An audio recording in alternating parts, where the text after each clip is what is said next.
lebih khususnya. Ini mohon perhatian kita semua, Bapak Ibu sekalian. Yang pertama, isu yang masih menghangat adalah terkait overcharging. Korban-korban overcharging bertemu dengan saya dan mereka meminta kepastian apa langkah negara, apa sikap pemerintah terkait overcharging ini. Dan selama di Hongkong dalam satu kesempatan saya telepon Pak Hendra, dan saya katakan kepada beliau bahwa sikap BP2MI tidak akan mundur ya, bahwa langkah-langkah mediasi adalah bagian dari upaya penyelesaian sudah dilakukan, dan dari langkah-langkah mediasi itu ada korban yang sudah menerima hak penuh dikembalikan oleh para P3MI, tapi juga ada yang baru sebagian dan sama sekali belum menerima. Sehingga keputusan kita adalah dua langkah. Satu, kita akan ajukan rekomendasi pencabutan izin. Ini tidak perlu dibahas lagi, ya. Tapi ini adalah sikap kita. Ini sikap yang ditunggu oleh para PMI korban di Hongkong. Jadi saya minta Ibu Biro Hukum segera membuat surat rekomendasi untuk diajukan kepada Kemnaker terkait pencabutan izin perusahaan-perusahaan tersebut. Artinya begini, tugas kita adalah hingga kita melakukan rekomendasi. Sikap Naker bukan urusan kita, tapi kita harus menunjukkan bahwa kita memiliki sikap yang tegas dan jelas. Itu aja sebetulnya. Kedua, yaitu laporan yang bersifat pidana. Tugas kita juga hanya pada saat sampai melaporkan. Persoalan nanti itu berproses atau tidak bukan juga persoalan kita, ya. Supaya kita tidak punya beban moral untuk menjelaskan kepada para korban. Misalnya kalau korban masih menanyakan, Pak, uang saya nggak kembali, ya udah Mbak, kita sudah mengambil sikap ini loh. Karena kita paksa-paksa lewat mediasi juga dia nggak mau ngembaliin, kan gitu ya. Ya udah, akhirnya kita minta perusahaannya dicabut, dan secara hukum kita sudah menyampaikan ini kepada pihak kepolisian. Jadi kita enak jawabnya. Ini yang pertama. Dan saya sudah banyak mengumpulkan bukti-bukti juga yang mereka berikan kepada saya kemarin di lapangan. Yang kedua, selain overcharging, ini penting di catatan kita, adalah terkait data ganda. Ini kita buka-bukaan di forum ini, dan saya juga sangat menyesal ya. 3 tahun saya memimpin, saya tidak pernah mendapatkan informasi di feeding oleh internal bahwa sebetulnya ada kejahatan di masa lalu yang terjadi dilakukan oleh pihak perusahaan dengan melakukan manipulasi dokumen data diri. Saya percaya tidak mungkin teman-teman di BP2MI tidak tahu kejahatan ini. Saya tidak mungkin juga ya, Adekil yang pernah bertugas di luar negeri tidak tahu ada praktek kejahatan ini. Kita tidak boleh lagi berdiam diri dan menganggap ini hal kecil gitu. Sehingga ketika saya pertama kali tahu tentang adanya data ganda dan kemarin di Hongkong mendapatkan laporan itu, mungkin saya bisa salah di hadapan Bapak Ibu sekalian. Tapi bagi saya, jika seseorang data dirinya dipalsukan, Siti jadi Markona, umur sekian kemudian dituakan, ya, dan karena alasan itu adalah alasan untuk dia berangkat ke luar negeri, PMI-nya korban. Tapi yang jahat adalah yang melakukan pemalsuan dokumen. Bisa dibayangkan Bapak Ibu sekalian, ini ilustrasi saja. Satu saat dia akan mengakhiri bekerja di luar negeri dan kembali ke Indonesia. Pertanyaannya, ya, hak-hak sebagai warga negara dia hidup di Indonesia, maka data mana yang akan digunakan oleh pemerintah? Ini persoalan serius, ya, persoalan serius. Nah, yang pasti rame adalah dengan sistem yang berubah, Pak Yana. Antisipasi, Pak. Dengan sistem yang dulu lewat Cisco TKLN, sekarang ke Siap Kerja, maka Siap Kerja menggunakan data berbasis NIK, ya kan? Nah, sehingga ketika si PMI akan berangkat ke luar negeri, berproses secara normal, melalui Siap Kerja, maka nama itu tidak akan ditemukan lagi. Gitu. Ini akan menjadi masalah serius. Nanti saya minta pertimbangan dari Bapak Ibu sekalian. Saya ingin negara segera mengakhiri. Apakah nanti ada semacam amnesti gitu kan kepada mereka yang menjadi korban data ganda ini untuk dia memilih, ya, atau seperti apa? Ini penting ya. Tadi ilustrasi ya, Siti menjadi Markona. Tanggal lahir misalnya 72 ya, dipalsukan jadi 75. Coba bisa dibayangkan itu. Ya. Ya ini harus pendekatannya memang pendekatan kacamata batin. Kalau enggak, ya kita pasti nggak peduli. Karena biarin aja lah dia udah terganda atau apa, urusan nasib dia, kerja nasib dia. Kalau kita berpikir begitu, ini urusan nasib orang. Bahwa itu bukan urusan kita, penyelesaiannya iya, tapi kita harus mengambil inisiatif. Sehingga besok kita akan mengundang Dirjen Imigrasi, kita akan mengundang juga Dukcapil, Dirjen Dukcapil, untuk kita membicarakannya nih seperti apa langkah yang harus kita ambil dan kita lakukan. Yang kedua, data ganda menjadi masalah yang serius dan ternyata PMI Hong Kong ya kemarin banyak yang mengaku bahwa data saya ganda Pak, data saya ganda. Ya. Dan kita membiarkan ini berpuluh-puluh tahun, ya berpuluh-puluh tahun. Ketiga, selama 3 hari saya di Hong Kong, ada beberapa peristiwa yang dialami oleh PMI ketika dia harus diputuskan hubungan kerjanya yang memaksa dia harus keluar rumah kadang-kala malam atau subuh. Ya, dia keluar rumah bawa koper, kalau dia ada uang misalnya dia masih bisa ya masuk penginapan, membayar uang sendiri, tapi bukan itu juga masalahnya. Bagaimana keselamatan yang bersangkutan, kan itu, keselamatan jiwa. Sementara KJRI tidak menjangkau ini, dalam arti tidak menjangkau untuk mengambil tindakan yang bersifat segera, gitu kan? Ya, segera untuk diamankan di shelter atau apapun lah namanya. Karena kasus seperti ini banyak, bukan 1-2, dan sebetulnya mereka juga hanya butuh penginapan tidak untuk waktu yang panjang. Misalnya hanya untuk 1 malam, 2 malam, atau 3 malam untuk mereka menemukan majikan yang baru. Ya, setelah itu mereka berpindah.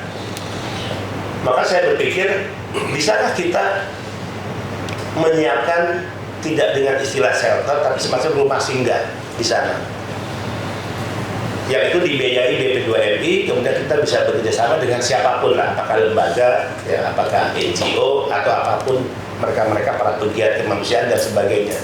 Ini penting untuk dipikirkan oleh kita. Saat di Hongkong saya langsung kontak Pak Yuda menyampaikan masalah ini, ya, dan Pak Yuda sebetulnya tidak ada masalah, tinggal masalah ini tetap harus dibicarakan bersama Kemlu gitu. Ya. Ya memang harus begitu, nggak mungkin juga kita selonong boy ya. Ini ketiga, keempat, tentang penempatan kerja di Makau. Nah ini penting.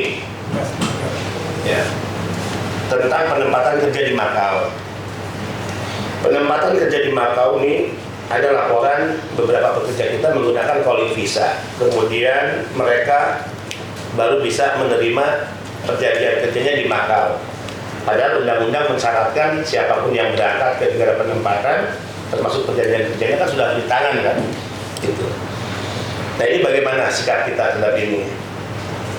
Padahal peluang kerja di Makau sangat terbuka.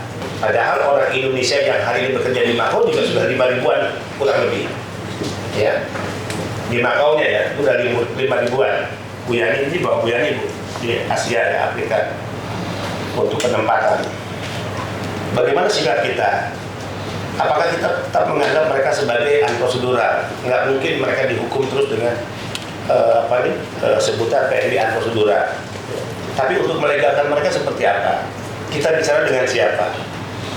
Yang kedua terkait perluasan sektornya. Kemarin saya diinfokan bahwa ya banyak peluang kerja yang sangat terbuka di Makau, yang kemungkinan ini harus ada inisiatif pemerintah dan pastinya Naker bukan kita untuk membuka sektor pekerjaan yang lain. Kemudian kelima, ini ada 10 temuan saya, catatan saya. Kelima adalah korban penipuan. Ya. Satu orang PMI kemarin mengalami penipuan sampai 300 juta, bayangkan. Dan kasus seperti ini banyak dialami oleh para pekerja kita.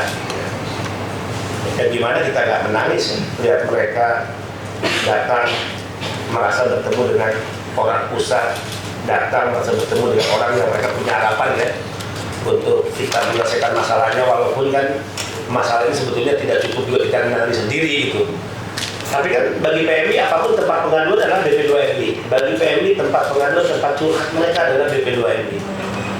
Mau tidak mau, kalau dalam pandangan saya, kita harus selalu mengambil inisiatif terdepan bahwa penyelesaiannya bukan kewenangan kita, bahwa penyelesaian tidak bisa diputuskan sendiri oleh kita, itu masalah lain. Kita harus mengambil inisiatif terdepan.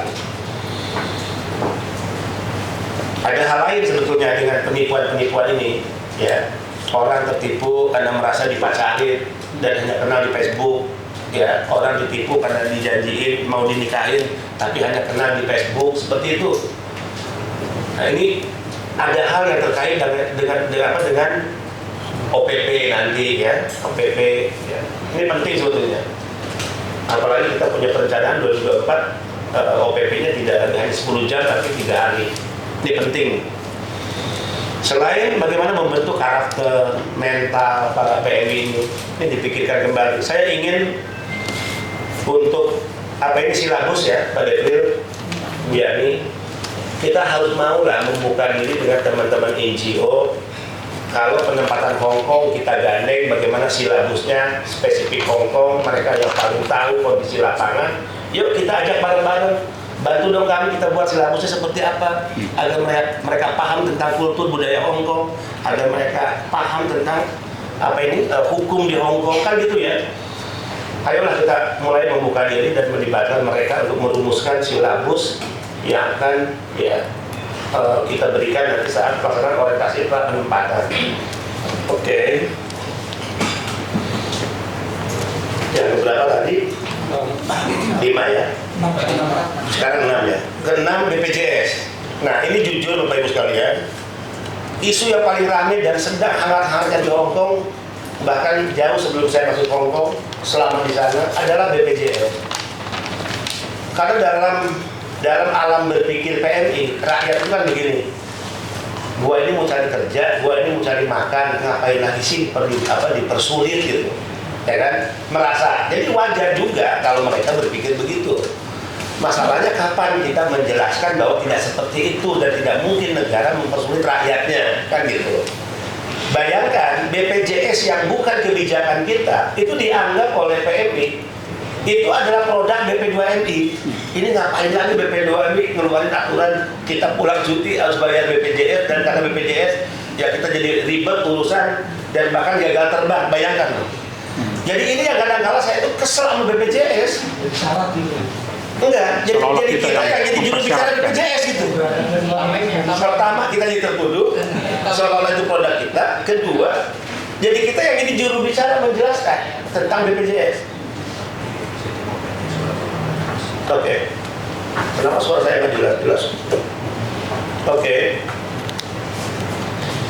Jadi kita pertama jadi tertuduh, kedua ya kita menjadi juru bicara menjelaskan. Live tadi malam itu saya harus menjelaskan apa manfaat BPJS. Bayangkan itu bukan tugas saya, itu tugas BPJS. Masya Allah. Ya udah nasib kita mungkin begini ya. Nah kemarin itu terpaksa di hadapan para PMI di Victoria Park saya telepon siapa Pak? Saya telepon tuh kali nanti siapa dari BPJS yang telepon itu direktur apa ya? Ada Bu Rospita, direktur. Ya kemarin saya telepon aja, Bapak nggak perlu ngomong ada ini ada itu ya. Kemarin saya telepon itu siapa? Dia direktur kepesertaan. Direktur kepesertaan. Saya telepon ya, dan saya sampaikan ke yang bersangkutan, Bu, saya sedang di hadapan para PMI di Hongkong di Victoria Park. Ya, mereka mengeluhkan karena mereka tidak pernah mendapatkan sosialisasi tentang BPJS. Bagaimana cara membayar BPJS, apa manfaatnya BPJS. Ibu diminta loh untuk sosialisasi. Nah akhirnya dengan jawaban beliau, saya masukkan ke mic, didengar oleh para PMI yang berkumpul. Ya beliau menjanjikan untuk melakukan sosialisasi. Jadi inisiatifnya dari kita lagi tuh. Padahal itu tugas BPJS. Pak Rendra, saya telepon ya di depan para PMI. Pak Rendra, tolong jelaskan BPJS itu terkait syaratnya harus seperti apa, ya, untuk membayar, manfaatnya apa, itu diatur dalam peraturan apa? Dijawab Permenaker nomor 4 tahun 2023 yang terbaru. Disitulah PMI baru jelas, oh ya, BPJS bukan produk BP2MI. BPJS terkait persyaratan dan juga manfaatnya tidak diatur oleh peraturan kepala badan, kepala BP2MI tapi naker. Nah, kayak gini-gini nih, ini kembali menjadi seolah-olah tugas kita. Ya. Kalau istilah Sunda itu apa? Inggrisnya. Istilahnya BP2MI itu istilah bahasa Sunda itu. Katempuhan apa itu? Nah, katempuhan itu apa maksudnya? Tertuduh, Pak. Tertuduh, jadi tertuduh lah ya, katempuhan kalau sudah. Oke, tadi yang ke-6 ya. Sekarang ke-7. Yang ke-7 saya bertemu dengan Ibu Sri Ngatin. Sedikit berdiskusi. Ibu Sri Ngatin udah ada belum ya? Ibu Sri Ngatin? Udah ada ya, makasih udah bergabung Bu. Kita udah mulai nih. Ya, nanti saya minta Ibu untuk memberikan beberapa pendapat, saran untuk kami ya. Izin lanjut Bu ya. Saya ketemu dengan Ibu Sri Ngatin dan beberapa pihak ya di satu tempat. Beliau mengusulkan agar BP2MI bisa melaksanakan FGD. FGD ini yang melibatkan perwakilan. Perwakilan itu adalah ada Hong Kong, kemudian Malaysia, Singapura, Taiwan. Dalam pandangan beliau tuh alasannya adalah ini ada kesamaan bahasa yang digunakan dan juga kultur ya. Nanti kebutuhannya apa? Tadi makanya saya undang Ibu Sri Ngatin untuk apa sih pandangan Ibu Sri Ngatin yang menjadi bagian dari pegiat ya, yang selama ini concern membela hak-hak buruh migran kita di Hong Kong khususnya, yang pasti juga beliau banyak berinteraksi dengan komunitas-komunitas pekerja migran di berbagai negara, khususnya di Asia misalnya. Apa yang dilakukan negara, apa yang dilakukan oleh BP2MI sesuai kewenangan BP2MI. Nanti FG-nya seperti apa ya, output dari FG itu apa ya, kita harus sampaikan juga. 8 terkait email. Email tanggal dalam ratas tanggal 3 Agustus 2023 di Istana Negara, Presiden sudah menyampaikan bahwa untuk PMI ya tidak lagi dalam hal registrasi email itu berbayar ya. Nah ternyata di lapangan pasca ratas tanggal 3 pasca keputusan Presiden ya masih ada juga ya terjadi misalnya yang dialami oleh para pekerja kita. Nah ini kan seolah-olah tidak sinkron nih antara keputusan Presiden yang sudah kita lakukan konferensi pers ya, kita lakukan konferensi pers di tanggal yang sama, kemudian tidak sinkron dengan praktek di lapangan. Yang tertuduh kita lagi, bayangin loh. Jadi saya ketemu dengan PMI, Pak Beni kan mengatakan untuk email seperti ini, tapi kenapa dong? Jadi seolah-olah kita dianggap tidak konsisten. Saya menjelaskan satu persatu. Saya bilang, Mbak, untuk apa? Kebijakan terkait administrasi, registrasi email di lapangan itu bukan BP2MI. Tapi ya teman-teman dari Bea Cukai, Kementerian Keuangan, mungkin dari pimpinannya belum turun instruksinya ke bawah, sehingga saya minta tolong ke Pak Putra. Pak Putra coba koordinasi dengan orang lapangan Bea Cukai di bandara misalnya, ya ngomonglah ke mereka kalau mereka belum menerima instruksi yang bersifat tertulis dari atasan, toh itu hanya bersifat administratif. Tapi keputusan Presiden itu adalah aturan loh. Ya itu lebih tinggi dari peraturan menteri, daripada keputusan menteri. Ya bisa lah di lapangan ya agak fleksibel, langsung aja dilaksanakan perintah Presiden itu. Nah ini kan tinggal sejauh mana kuatnya komunikasi koordinasi balai di lapangan, khususnya yang ya di wilayah yang ada bandara-bandaranya, khususnya bandara internasional ini para bandara kalau diperhatikan dengan serius ya. Karena yang menjadi tertuduh kita lagi nih terkait email ini jika belum berjalan di lapangan. Kemudian yang ke-9, barang kiriman milik PMI. Ada Pak Sutarman nggak di sini? Pak Sutarman? Siap Pak Abang. Oke, Bapak ada ya Pak. saya diskusi dengan Mbak Sri Ngatin. Mungkin ada yang salah nih terkait. Siapa? Ya, mungkin ada yang keliru atau kurang sempurna ya terkait apa ini kebijakan tentang